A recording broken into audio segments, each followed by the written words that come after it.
Plus de 80% de l'énergie qu'on utilise est issue de sources limitées et très polluantes, comme le pétrole ou le gaz. En 180 secondes, l'humanité consomme ce que la planète a mis un demi-million d'années à fabriquer. On est en train de piller notre planète. Mais malgré ce constat amer, il faut rester positif. On peut se tourner vers d'autres sources plus propres et durables, comme le soleil par exemple. Un panneau photovoltaïque, ou tout simplement panneau solaire, est un matériau semi-conducteur. C'est-à-dire qu'il a des électrons libres à sa surface. Ces électrons n'ont besoin que d'un petit coup de pouce pour se déplacer et créer ainsi le courant électrique tant convoité. Ça tombe bien, ce coup de pouce est généreusement donné par les photons issus de la lumière du soleil, et ce de manière abondante. Le souci est que le rendement de ces panneaux reste quand même très limité. Seulement 15 à 25% de l'énergie solaire est transformée en électricité.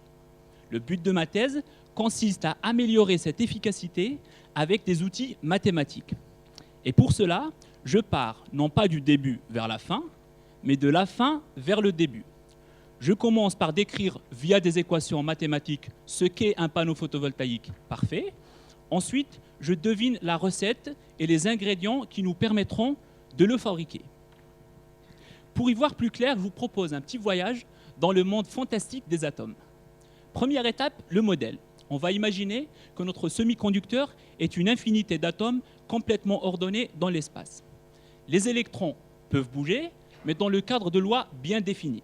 Ces lois sont données par l'équation de Schrödinger. À ne pas confondre avec le chat de Schrödinger, dont le destin reste malheureusement incertain. Deuxième étape, l'analyse. On va analyser théoriquement notre équation pour voir ce qu'elle a à nous révéler.